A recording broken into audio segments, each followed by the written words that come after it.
There was a question yesterday about other ideas of researching predation, and we really don't feel that there's a need to research predation anymore, but this is something that we proposed a few years ago on the Stanislaus River, and if there's anything we've learned over the last decade is if we proposed any type of research on predation, we're not getting any traction for it. We've already got a weir about halfway up, which what we use to count the upstream migrating adult salmon and look at how they respond to changes in flow. This is how we noticed that there were so many stripers moving into the system. So our proposal was to put another weir downstream at the mouth, and we could actually create a predator suppression zone. We could remove predators, we could operate those weirs year-round, and we could remove the predators in there to make the predator population lower than it has been. And we have, because of the two rotary screw traps that we have on the Stanislaus River, an upstream and a downstream, we have good survival indices for the last 15 years. So if we did this two-weir approach, we'd actually have the opportunity to look at pre and post survival of smolts through this section of river. Again, if we felt the need for more research, which we don't, we would just rather operate those weirs as a predator suppression zone. So to summarize this section, reduce abundance of predators would be the action. Angler harvest is one way, hotspot removal, exclusion. The goal would be to increase survival in both the lower tributaries, the delta. We think the scientific certainty here, just like head of Old River, is very high. The feasibility is very high. It can be done immediately at little or no cost. And the result, we think the evidence is there. There's very strong evidence that higher survival smolt through the lower tributaries and delta would be the result. So the next alternative action is habitat restoration. We've heard a lot about this in the delta. This is a good example of shallow water habitat that we've been hearing about. I think everybody agrees shallow water habitat's critical. It's the nursery area for the young of almost all native fish. We'd like to see more of it. The goal in restoring this habitat would be to increase salmon smolt survival through the delta. We don't want to spend a lot of time on this because we think it's been done to death, and we think we all agree that restoring shallow water habitat, the delta is a drastically different environment now than it was historically, and it does lack shallow water habitat. And this is, I know I've showed this probably 15 times, but it is a great photo because it shows you exactly what happens when flow goes up and flow goes down, and all it does is get more rocks wet. It really doesn't do anything to create habitat, and the farther down in the delta that you get, the less influence flow has on this too, because you're talking about a place with huge tidal influence. Flow doesn't change the temperature, it doesn't increase or decrease transport time, it doesn't do anything. And the flow down here is literally the proverbial drop in the bucket. So scientific certainty here, we think that physical habitat substantially reduced. Shallow habitat is really important. It's been virtually eliminated from the delta, and restoring delta shallow water habitat cannot be accomplished through flow management. This is one of those things that I think we all agree we have to get out there and physically alter the delta environment to make it happen. The scientific certainty here is medium, just because we don't know, you know, if we create X amount of shallow water habitat, how many more fish that's going to make for us. We know it'll benefit fish, but it's hard to quantify. It's also long-term and very costly, and really it's uncertain without dealing with the other stressors. We think it has long-term benefits, but we can't say what the benefits are going to be if we're not solving the predation issue upstream. Same thing, the next alternative is habitat restoration for the San Joaquin, and this would be developing San Joaquin River floodplain habitat. The goal would be increased survival through the San Joaquin River. We know from the studies that we've done in the Stanislaus over the last couple of years that juveniles really do like floodplain and shallow water habitat. What we found for fry in the Stanislaus is this is their preferred. If you give them shallow water habitat and it's got vegetation, they occupy it. This is what they look for more than anything. And if you give them shallow water habitat, they'll be there, but not as abundant as if you give them the vegetation too. And those are kind of the specifics that we have to think about when we want to do habitat restoration. You need to know what the fish are using so you could make exactly the habitat that they want. And we hear a lot of comparisons to the YOLO. I mean, the floodplain is the new buzzword, the new kick that everybody wants to do and restore. And we see the pictures of the big fish that are coming out of the YOLO and Casumnas. And true, these are really, these are great habitats, great shallow water habitats for fish, but they don't compare to the San Joaquin. And this is the YOLO overlaid on the San Joaquin Basin to give you a scale of that 60,000 area compared to the Stanislaus River. It goes from the Merced all the way down to Mossdale. So we can't, just by increasing floodplain habitat on the Stanislaus River, on the San Joaquin River, we cannot replicate the YOLO or Consumnes. I'll take this one. So actually, this is a slide that Mr. Kane gave to you yesterday. And what's interesting about this slide is, you can only get about 5,000 acres of floodplain habitat under current conditions, even if you put down 50,000 CFS of flow. And so when you look at it, if you go back to, that's why I made the presentation at 10, if you look at 10,000 CFS, you're right around 1,500 to 2,000 acres of floodplain inundation. So we don't, actually our CBEC report that we previously submitted to you agrees and lines up almost absolutely with what Mr. Kane's analysis is. He does show the maximum potential, so if you want to go down and start removing levees and pushing levees back miles and doing those types of things, you could look at getting that floodplain inundation, but you're not going to get it currently in under current flows. So what he did then was they did an analysis, they mapped it. One of the interesting things he pointed out when he made this presentation is that some of the areas that get inundated with water are not connected to the channel surface-wise. So you'll look at that and you'll see that they're kind of disconnected. And what happens is the water comes up, seeps out laterally, fills in these low-lying areas that have water in them. But it's kind of questionable about how much you would have salmonids, smolt, fry, and par using those areas if they can't walk across the levees or other areas. And you're making more deep water floodplain habitat too, not shallow water habitat. And the findings from other places are that deep water habitat is where we find, again, the non-native, not the native species. And then it also brings into play stranding issues when the flows start to go down. Are we going to be stranding juveniles in those habitats as well? Thanks. So the other interesting thing is, this is also from his presentation. If you look at floodplain habitat on the San Joaquin River pre-project, almost all of it was upstream of the Merced River, or all of it was downstream of the Stanislaus River. And if you look at the three tribs, because I know of interest to you, some of the board members and staff, is that there's floodplain habitat availability. And you look, even without the dams, there was very little floodplain habitat availability on the Stanislaus, the Tuolumne, and the Merced Rivers. So our scientific certainty for this is floodplains with characteristics like the YOLO cannot be created through managed flows in the San Joaquin Basin. That seems kind of obvious, but we felt the need to say it. Benefits of floodplain habitat on salmon smolt abundance and survival is not well quantified, and that's our key challenge right now. Is we know that fish like the shallow water habitat, they like the floodplains. We think they grow better, or I guess we know that they grow better, but if you make X amount of floodplain, how will that influence? Does that make more fish? Will fish survive better?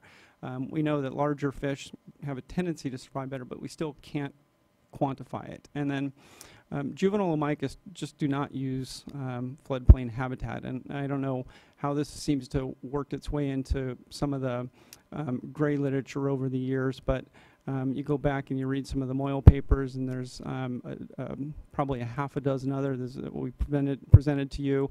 We've also presented to you our data on the Stanislaus River, the snorkel surveys that we do. We see the omicus, the rainbow trout juveniles, when they're little, they're near the margins, but they quickly, as they grow, they move to faster and faster and faster water. So they move from the edge of the streams out into feeding stations. They much prefer velocity than the slower water as they grow.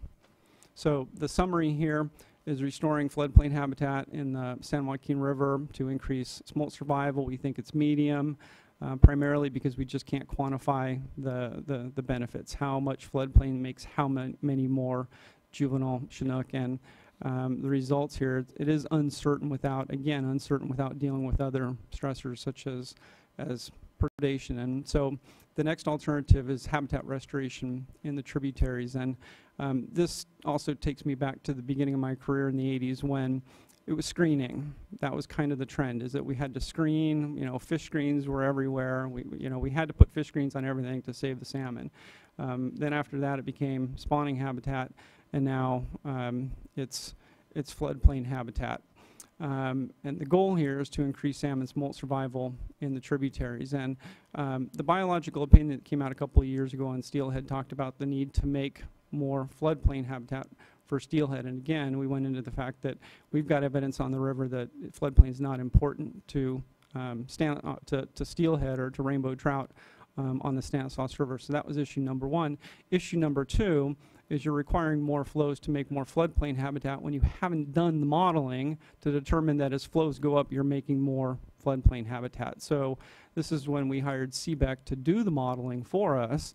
And this, I think, goes from Honolulu Bar upstream towards Knight's Ferry. And their estimate is that flows go up to 3,000 CFS, you're making zero floodplain, and that goes to the incised channel type that's been created over the years. So it's not as simply, it's not as easy as raising flows and automatically making more floodplain habitat. And sometimes you're, 3,000 CFS to make zero floodplain habitat. Okay, so this is a project that was first identified by the U.S. Fish and Wildlife Service on the Stanislaus River, and then supported and co-funded by Oakdale Irrigation District to improve spawning and floodplain habitat for rearing juveniles. We know from the monitoring that's done on the Stanislaus, the outmigration monitoring and the adult monitoring, that there seems to be a disconnect. We get more fish back into the river. We're not necessarily producing more juveniles. It's not that simple. So we think the limiting factor is in spawning or rearing habitat. So the idea was to make more spawning and rearing habitat, and this is a good example of making more rearing habitat at lower flows. What we're looking here is downstream, the side channel that was created. That was a side channel, it was a dead end a lot of the time and a stranding potential. So we've got a little bit of a meander there in that side channel. It's wet at 250. The actual river is way off to the right out of the picture, but the gravel you're looking there in the majority of the picture is the floodplain that's wet at 400 to 500 CFS and higher. So the idea was to create floodplain habitat, but do it under contemporary flow regime. So make floodplain habitat in the flows that we're going to see more often.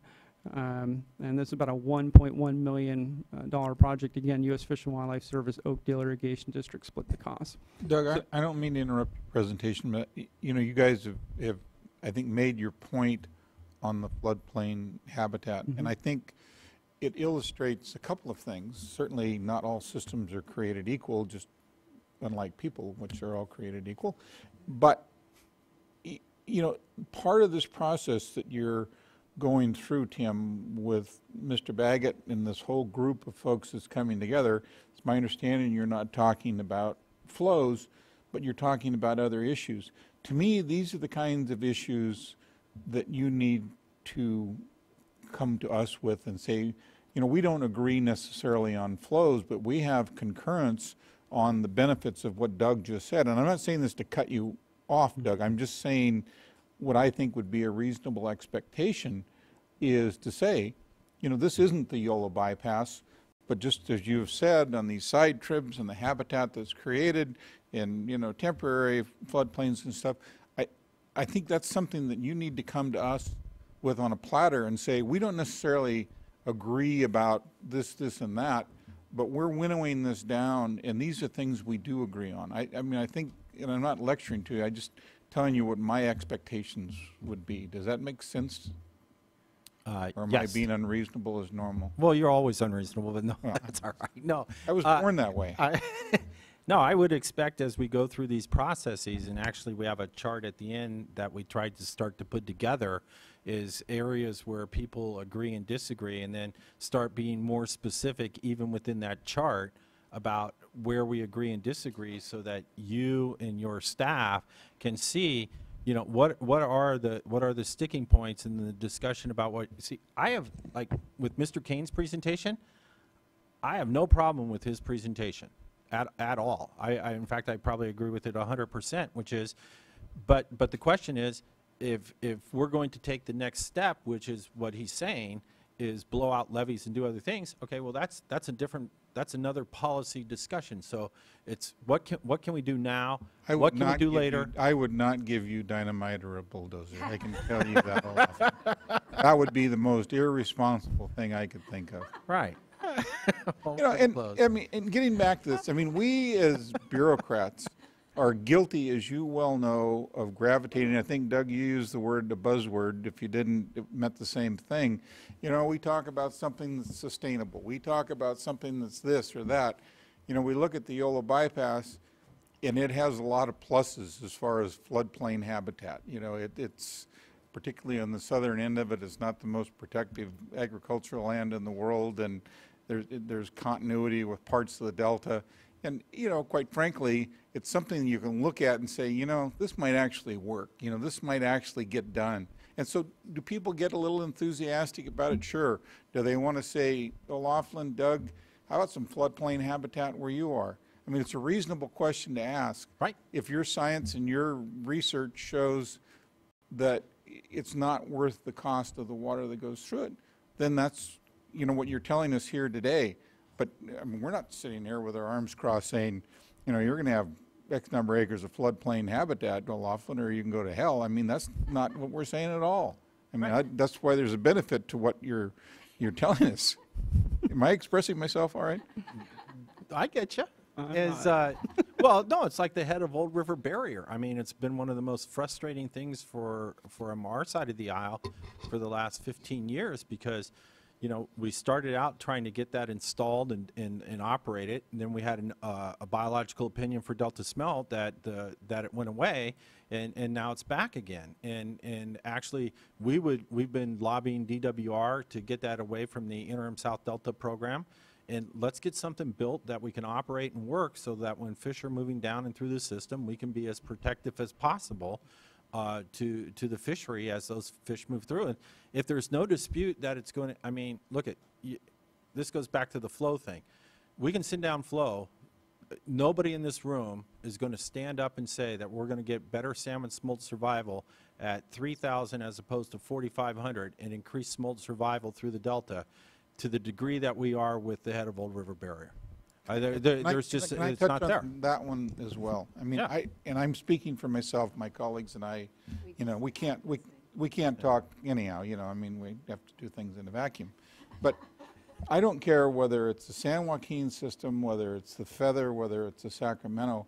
I mean, when we're trying to mitigate for all the things that have allowed us as a society to move forward, namely, you know, dams, if you will, you know, from my perspective, it's not unreasonable to ask for improved conditions, in this case, in the San Joaquin River system.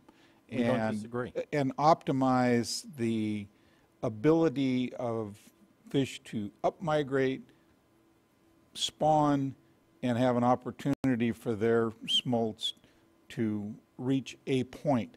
Past that point, I can't in good conscience look you in the eye and say, you know, Laughlin, something happened at the pump, something happened in the ocean, so you need to double this output to offset that.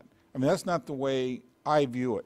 But we've got to start someplace, and the logical place to be starting is upstream and working our way down. To think this is a comprehensive fix-all idea, In my mind, it is not. It's a starting place, just like we had with the feather and others. You know, if my view, maybe everybody concurs with me, I'm speaking for myself, that if there is a reasonable expectation that these species can proliferate in your zone of responsibility, then that should be it. Well, I'm going to go off script a little bit if you don't mind and say that that's I just did, you can go as well. Okay, so I agree with it. I kind of call it my Catholic guilt from being raised in the Catholic Church is, you know, what is it that I bet you got the ruler a lot, didn't you? I did. Got it a couple times. So that, to me, it's what are we responsible for and what is it we can do? And I'll just express this from the policy side of our aisle is, and we have this in our presentation about ocean harvest. Well, you know, quite honestly, we filed a lawsuit. We got hammered by NIMS, and we're not going to do anything about ocean harvest. And quite honestly, if we're at Oakdale, I don't see how it is that what we've done impacts ocean harvest. And if I have no control over NIMS and I have no control over the fishermen, what are we responsible for? So the question is, from our side of the aisle, and it's like the pumps.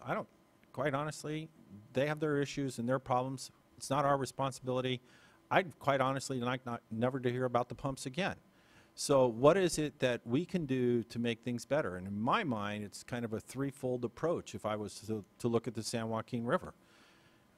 I don't disagree we have to improve flow conditions, but the question is, what are the flow conditions for and what it is that we hope to accomplish with them? 2, we have to marry that with some type of predator suppression program. And to what degree and to what extent and how far downstream we're responsible for getting better smolt survival or increased smolt production, I don't care. And then the third thing is we have to look at this habitat on the streams where we can, within more, I'll call them managed flows or more expected flow ratios, because I thought Mr. Kane had a great comment the other day, is that if you create floodplain habitat and you only use it once every 10 years, you're really not getting any benefit. So one of the beauties that we thought when we did Honolulu Bar was at flows of 250 to 400, we would have inundation more often than not that smolts and fry and par could use. Our gist would be is that between those 3 components, that would be a plan that we would then push and get more smolts to some point. I'm not set on where the point is.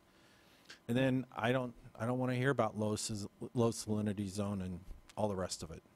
And you know, from my standpoint, that's the best we can do. Well, and I think Doug has clearly acknowledged that you're not going to eliminate predation. I mean, that's part of the natural cycle to one degree or another. So what a reasonable expectation is. I mean, what I would like to hear in something very clear and concise, not this moment, is what zone, given your idea of weirs and everything, that you would have a reasonable expectation of controlling to a reasonable degree predation. Because I don't, in good conscience, can't sit here and tell you, Tim, your system needs to promote more salmon or produce more salmon smolt to feed more striped bass. I mean, that isn't the idea. And, right. And are they going to be part of the equation? Certainly. But what we can reasonably do there from this pulpit, as you described, I will make every effort to do. Well, and to follow up, and actually we won't go through the remaining. And I don't mean to be interrupting your presentation. No, actually this fits right in perfectly, because one of the points that we were going to make is the other thing that from your perspective and from the agency perspective is, what are we managing for? Now, I don't want to get into this whole natural production of anadromous fish, but are we going to look at excluding hatchery fish from the tribs? We can do that. I mean, we can put a weir in and we can keep hatchery fish out, because if they're at a post-fin clip, we can keep them out. Or do we want those fish to come back and spawn there and try to build that up and move more fish out? I mean, that's a policy call, and I'm looking for you folks to kind of tell us what it is you're thinking about, what it is we can do. And then that also goes to one last thing is, which feeds into this, is one of the things I've heard here since I've been here for 25 years is the board has this desire to see more adults return. Now, we can't do that by producing more smolts.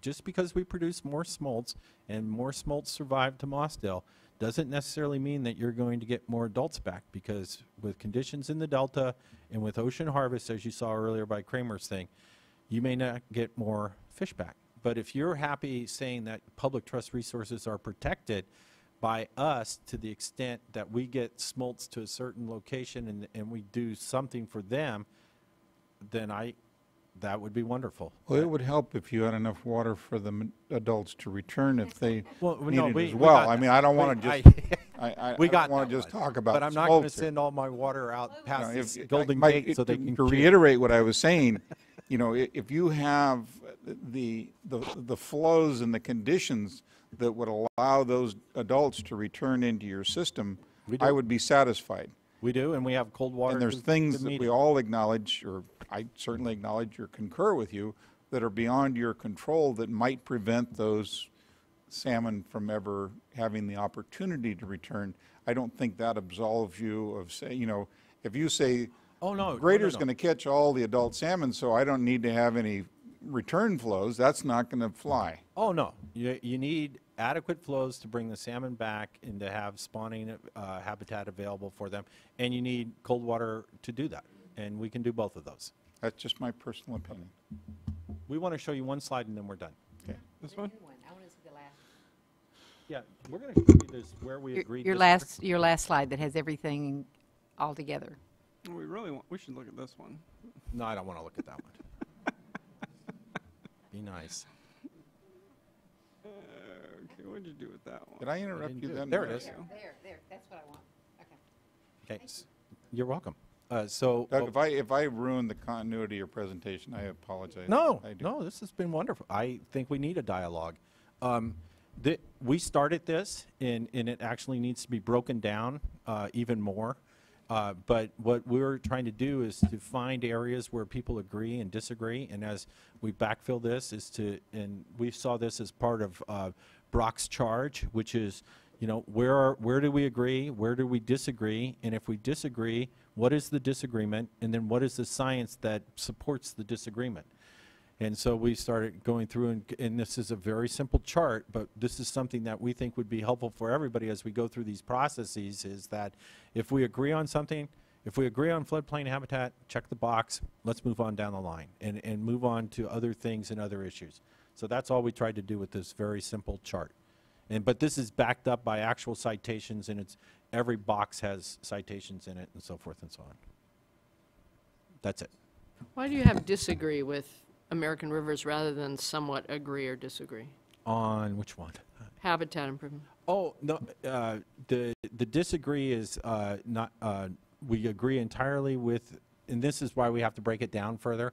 I didn't do this chart, so the disagree was the 20,000 acres of habitat.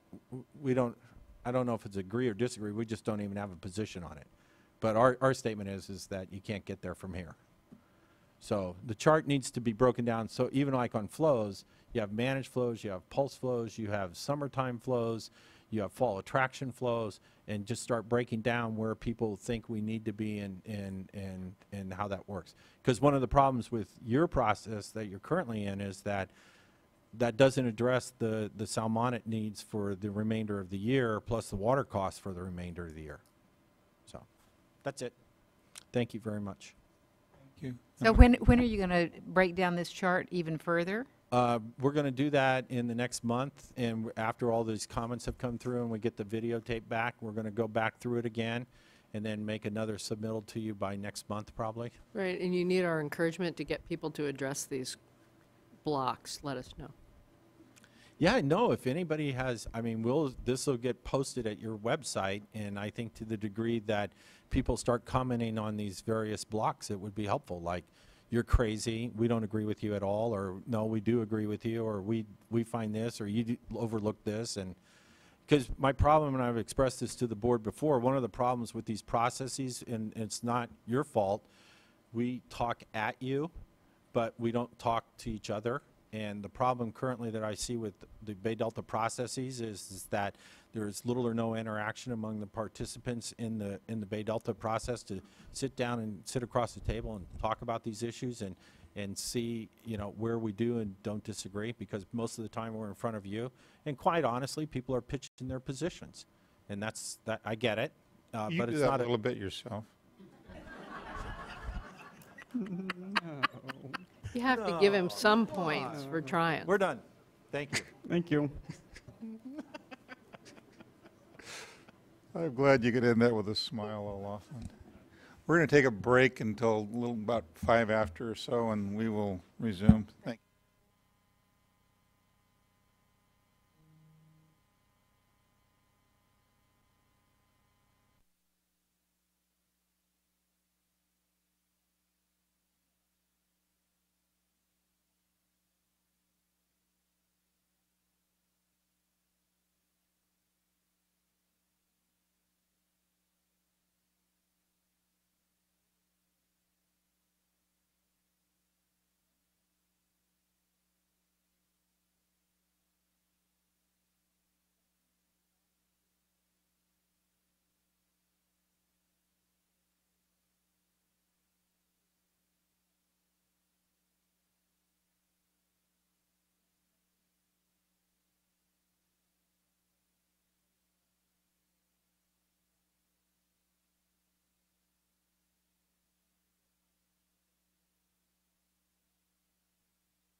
Hey, Tim, I needed to get a picture of dialogue with you and Gary there.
saw a nice picture of you with your salmon. That was good.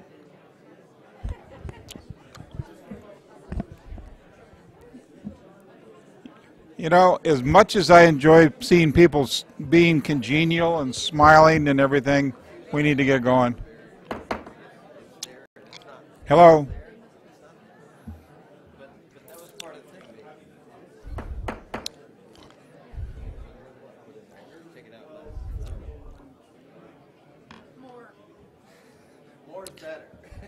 Ladies and gentlemen, would you please take your seats?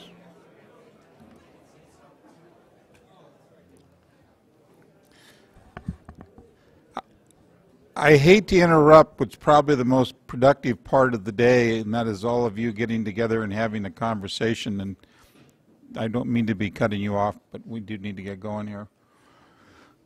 We'll have an opportunity for public comments and then additional questions from the board members. So,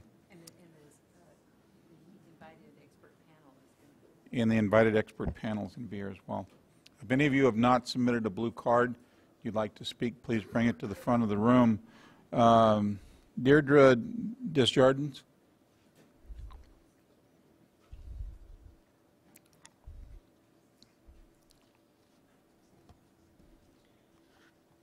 Just a minute, let me bring up my notes. I wanted to talk about the issue of unstored water in the Delta. This is a significant water supply for the state water project. Can you identify yourself, please? What? Can you identify My name is please? Deirdre Desjardins. I'm with California Water Research. I've studied at Los Alamos National Lab and the Santa Fe Institute for Complex Systems. I wanted to visit the issue of unstored water in the Delta. This is a large component of the water supply for Delta exports. It's water that would naturally be in the channels of the Delta over and above releases from upstream storage. The quantification of unstored water has somehow been divorced from the discussion of water quality and fish protection, although the two were very intertwined in early decisions by the board. I want to review the information presented at the board hearings in 1960 and 1967 on the Bureau of Reclamation and the Department of Water Resources applications for diversions in the Delta. At those hearings, the quantity of water available in the Delta was a major issue. Joint studies by the Bureau of Reclamation and the Department of Water Resources showed that the Bureau's applications for diversions on the Sacramento River, below Shasta Dam, and in the channels of the Delta assumed the unimpaired flow of the Feather River. This was also the water supply for the State Water Project. The board recessed and the Bureau met and agreed on a protocol for sharing shortages, which was the first coordinated operating agreement, and the board approved the Bureau's applications.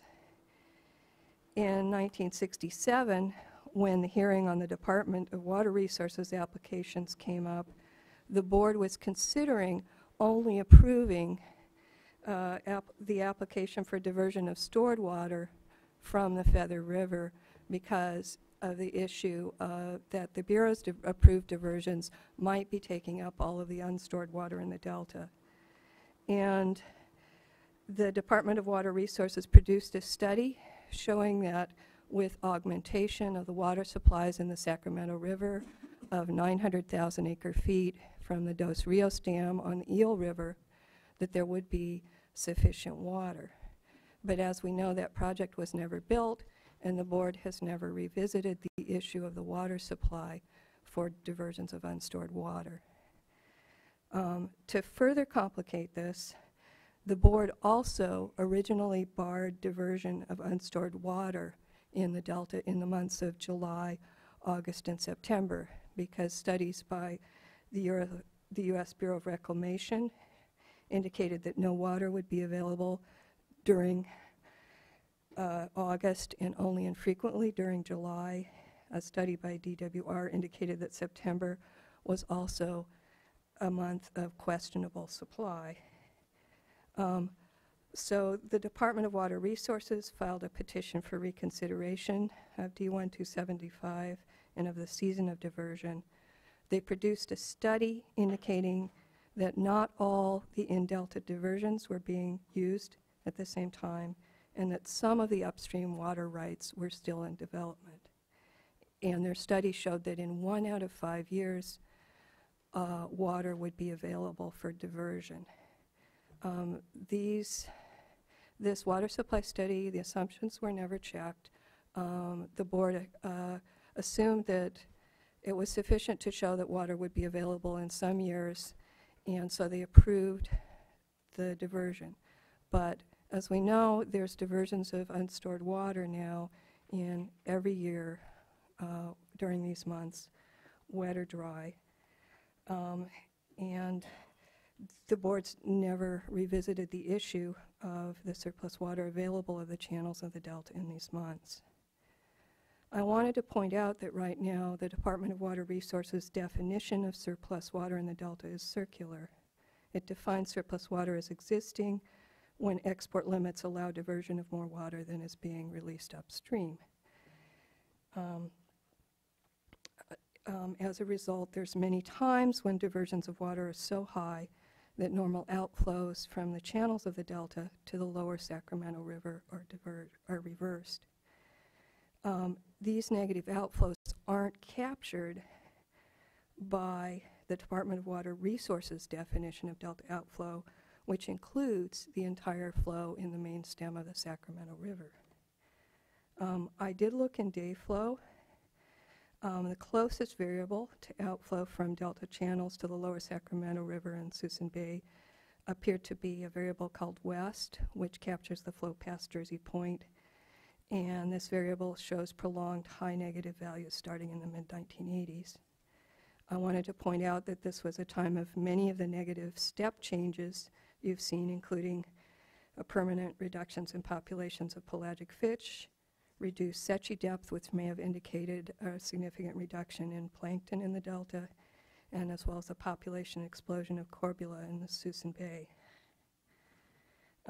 The studies also continue to show high entrainment of adult fish in summer months, and there's also a study showing a recruitment break between spring and fall populations of threadfin shad, which were formerly the most abundant fish in the estuary after these changes. Indications from climate change studies are that these shortages of water supply in the summer will only be getting worse. If you look at current trends since 1975, there's reduced precipitation in the Sierras and in Northern California in the late spring, as well as reduced runoff in the spring and summer. In addition, climate change studies show that the percentage of dry years may well increase.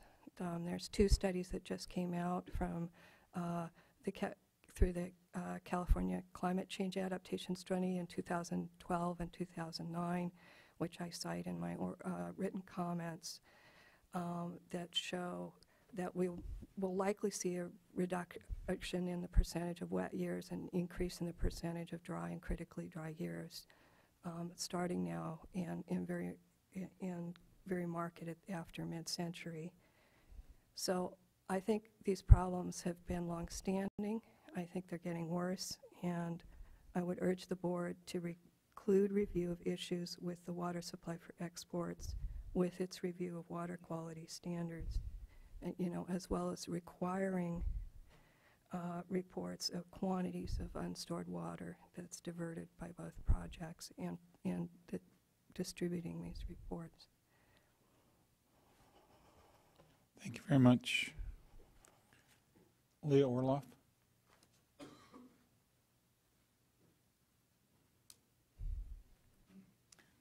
Good afternoon.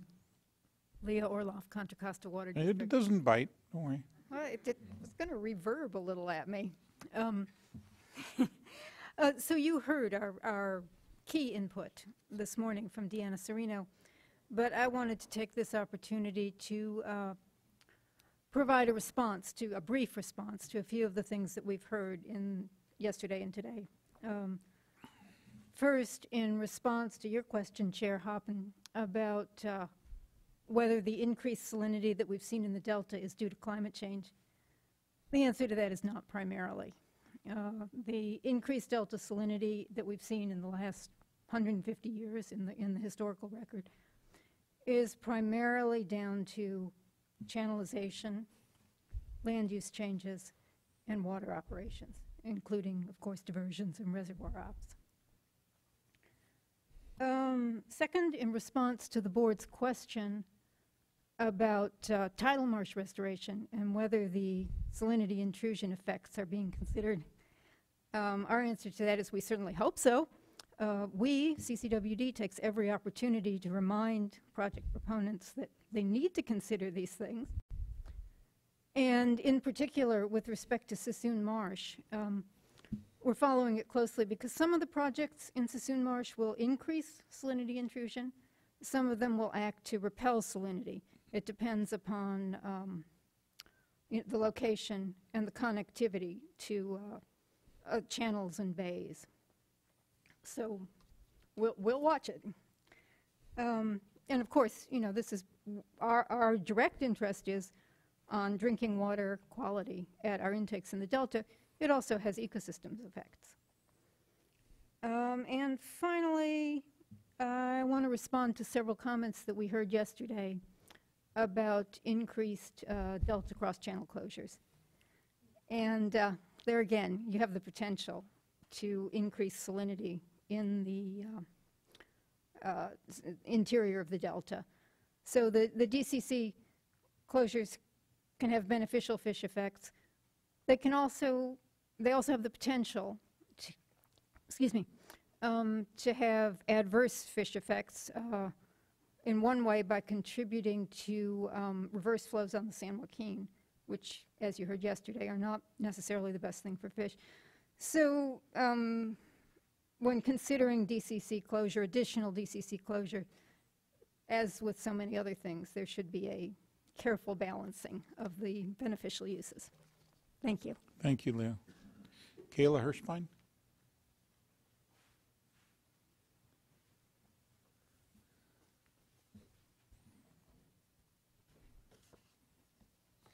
Hello, Chairman Hi. Hoppen, members of the board. My name is Kala Hirschbein. I'm here on behalf of the Golden Gate Salmon Association, or GGSA. We represent commercial, recreational fishermen, businesses, Native American tribes, all who depend on salmon for their livelihoods and who just love salmon. I really appreciate your attention and all the focus on restoring salmon. It's an important public trust resource that for too long has been brushed aside. It's really important that it be on the front of everybody's minds, and it seems to be, so thank you for that. I was also pleased to see that there's a lot of consensus in the work that needs to be done. And but speaking of consensus, we've been working as part of a salmon task force with a lot of the fish agencies to put together a comprehensive salmon plan to achieve the salmon doubling goal. And we can give it to you on a platter if you prefer. It's not complete yet, so I don't want to get into too many details today, but it addresses a lot of the predation hotspots, flow projects, habitat restoration, and other on-the-ground issues that can be done in the next few years to make sure that salmon is a sustainable fishery and it's a viable livelihood for many of our members. One more point is that even if all of our projects are implemented, there really is no benefit to habitat protection, or I'm sorry, to habitat restoration and changes on the ground if there aren't increased flows. So the best option for the salmon is really to do a comprehensive approach and restore the natural hydrograph as much as we can, as well as habitat restoration. And my last point is that this really is not about people versus fish, as it kind of has been presented in the past, but there are tens of thousands of people and communities who depend on salmon for their livelihoods. And it's a really important part of California's history and culture, and I appreciate all the attention that it's getting, so thank you. Kelly, I want to make a comment to you. I know you haven't been with them for very long, and I know you've got some great coaches, if you will. Dick Poole has shared part of their plan with me, certainly not all of it. But I mean, that's the kind of thing that is very helpful to us. You know, we get people that come to the microphone and rail about you don't do this and you don't do that and I don't like this and I don't like that and this isn't right.